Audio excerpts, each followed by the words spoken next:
ارسطو نے بتایا ہے کہ تصویریں اصل نہیں ہوتی، عکس ہوتی ہیں۔ تصویر سفید و سیاہ ہوتی، رنگین ہوتی، چھوٹی یا بڑی ہوتی۔ ارسطو کی اس بات سے بھلا کون منکر ہو سکتا ہے؟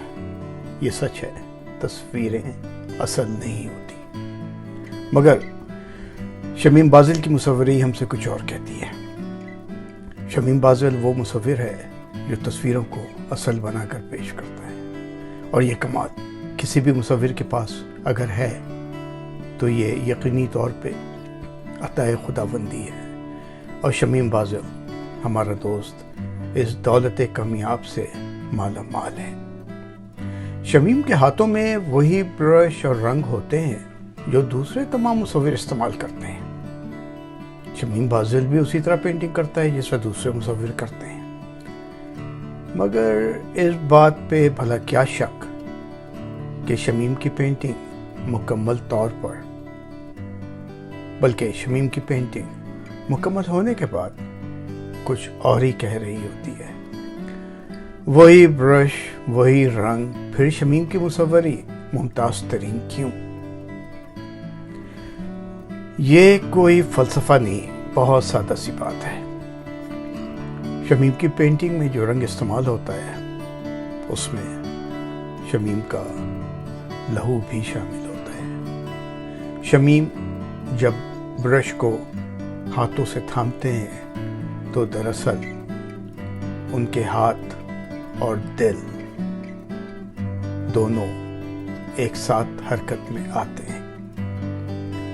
شمیم دل کی دھڑکنوں سے اپنے ہاتھ کو جنبش دے کر کینوس پر رنگ بکھیرتے ہیں۔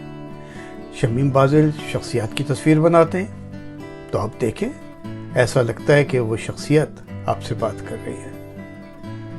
شمیم بازل کسی کتاب کا سر ورق بنائیں، یہ بات آپ جانتے ہیں کہ سر ورق دیکھنے کے بعد ایسا لگتا ہے کہ کتاب کے تمام مندرجات وہ تصویر بیان کر رہی ہے۔ یہ ہے شمیم بازل کا انوکھا کمال۔